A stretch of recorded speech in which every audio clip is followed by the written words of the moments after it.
How's everyone doing today? It's your boy Jeff. We are here to react to the 1997 In Your House event known as Revenge of the Taker. Going to be going over the main event match here. Stone Cold Steve Austin versus Bret the Hitman Hart. By the way, we are recording this on Zach's birthday, so I do want to say happy birthday, Zach. Y'all go wish him a happy birthday. He's my co-host. He's the guy that basically came up with this concept and this idea. I love doing it. He loves doing it, and we enjoy putting it out. So, with that being said, let's go ahead and get into the match breakdown. Overall, I would say, kind of like a lot of these matches, there's a common theme here with 1997. Stuff really picks up towards the 40% mark, I guess you would say.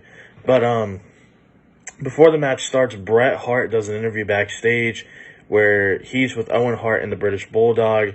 He says that they have themselves a war on their hands and that he's going to destroy Steve Austin and he's going to run through everyone in the World Wrestling Federation because he's the best there is, best there was, best there ever will be. You know the gist. You know it.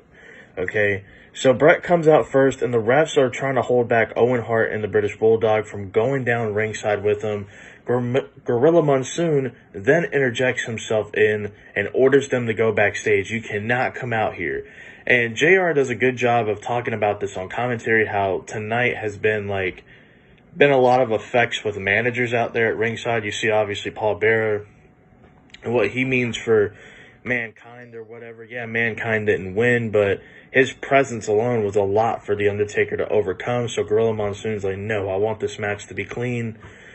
Spoiler, that's not how that happens. It's not how things went. But Stone Cold then enters the ring and immediately just goes after Bret Hart. He takes control early. He's talking some trash, flipping birds. They then fight outside for a little bit. Stone Cold tosses Bret Hart into the steps multiple times. At ringside, comes in the ring and does the little, Bret Hart signature thing. And let's see, then they fight into the crowd for a little bit, or over the steel railing on the opposite side where the crowd would be, but the people were kind of backed up a little bit, letting them fight, letting them do their thing. And then they re-enter the ring, and Stone Cold, he ends up flipping off Bret Hart again. It hits a diving elbow, but not your traditional Randy Savage one, but where you kind of come down with your elbow onto someone's head, basically, instead of an elbow to the heart. Anyway, Stone Cold, only gets a 2 count from that. A chair is introduced in this match, and Stone Cold goes to grab it, but Bret Hart ends up drop kicking Stone Cold into the referee. Wow, I've never seen a ref getting taken out before in wrestling. What could this mean? Bret then grabs the chair and beats on the injured left knee that's heavily braced by Stone Cold Steve Austin. Bret then tries helping the official up. Oh yeah, trying to be the good guy now, huh?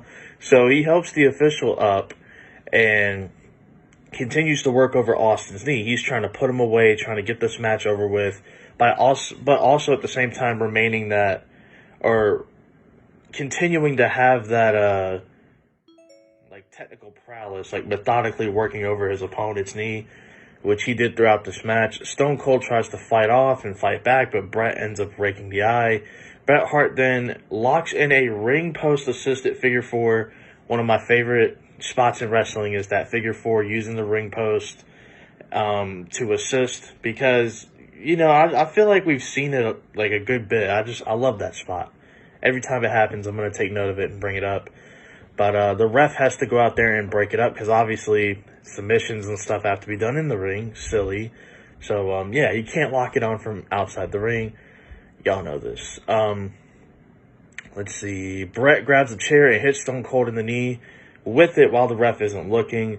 Why was he not looking? I don't know. Why was he talking to Gorilla Monsoon randomly when Bret Hart just grabs the chair or whatever and beats his knee up with it?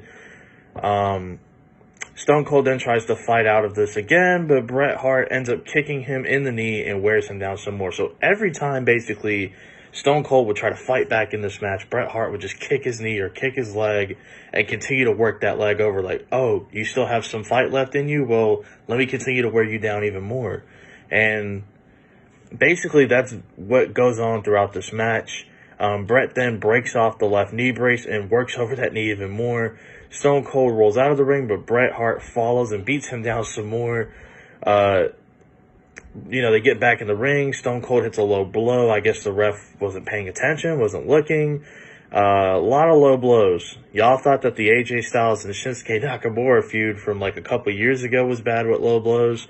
In your house, Revenge of the Taker says, hold my beer, okay? Because we saw a lot of stuff, at least wrestling in 1997,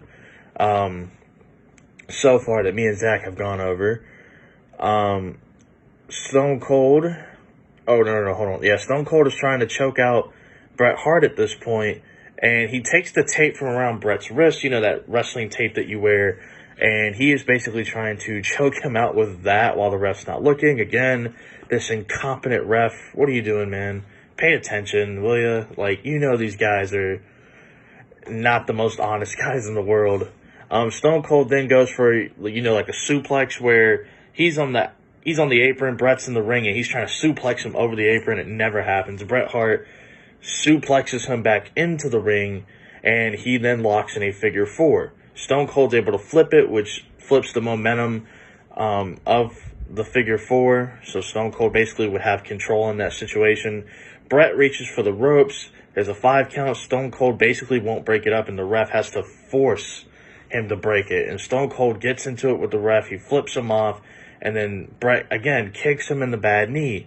They both go to the outside, and this is where Stone Cold is starting to regain control. They fight in the crowd a little bit.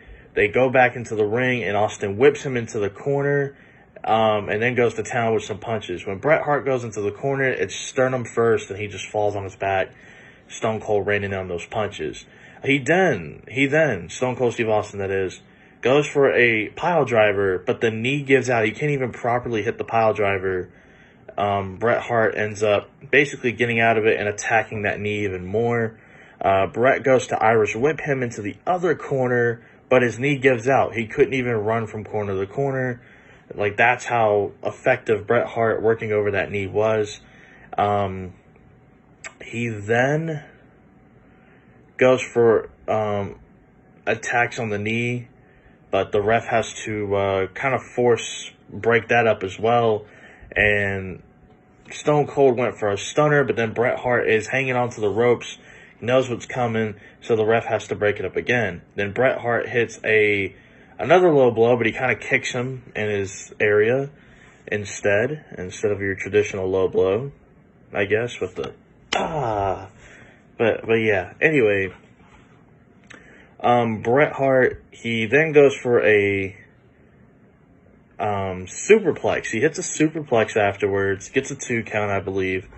Bret then goes for the sharpshooter, but Austin uses his knee brace to hit Bret Hart, and he locks in a sharpshooter. Bret looks like he's contemplating tapping out, but Owen and the British Bulldog, Owen Hart and the British Bulldog, come down, and Stone Cold has to fend them off. Austin then relocks in the sharpshooter. Stone Cold Steve Austin then relocks the sharpshooter onto Bret Hart. But the British Bulldog comes in with a steel chair and hits Stone Cold Steve Austin, which ends the match. Match ends in a Stone Cold Steve Austin victory via a disqualification. After the match, Bret grabs the ring bell, but Austin throws a steel chair at him. He attacks Bret Hart's knee and puts him in a sharpshooter, and it takes like 5 or 6 refs to break everything up. Owen, Hart, and the British Bulldog have to retrieve their brother, go in the ring, drag him out, and save his behind from getting tore up. Okay, that was a lot to get through. I did not expect to take that many notes for a match that, if I had to guess how long all of this was, okay, yeah, that's decent time. 29 minutes for a combined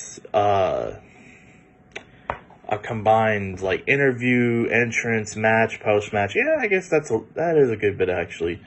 I'm gonna give this one, and I really did enjoy things when it picked up a little bit more, and I like the simple storytelling. We're gonna work over the knee. Every time Stone Cold tried to counter, every time he tried to get some offense again, Bret just kicks him in the knee and works over the knee, and is going to town on that knee. I just like the simple storytelling there, and it got to the point where Stone Cold couldn't even properly hit a pile driver. He couldn't even run the ropes when he was being Irish whipped from one corner to the other.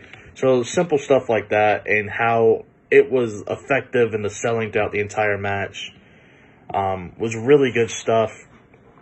Unfortunately, I am going to have to ding this match a little bit. I'm going to have to give it 3.5 stars out of 5 because of the DQ finish.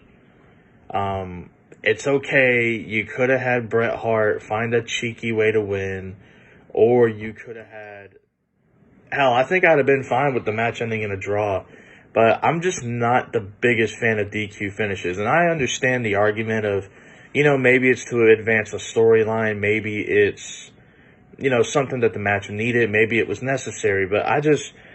I watch all that. I'm invested in the match. I'm loving Bret Hart with the slow, methodical offense. I love Stone Cold trying to rally back and come back in. If this match would have had a clean finish, it would have gotten at least 4 stars. At least. I'd have probably gave it 4 stars. But 3.5, man, because of the DQ finish. That really dinged it for me.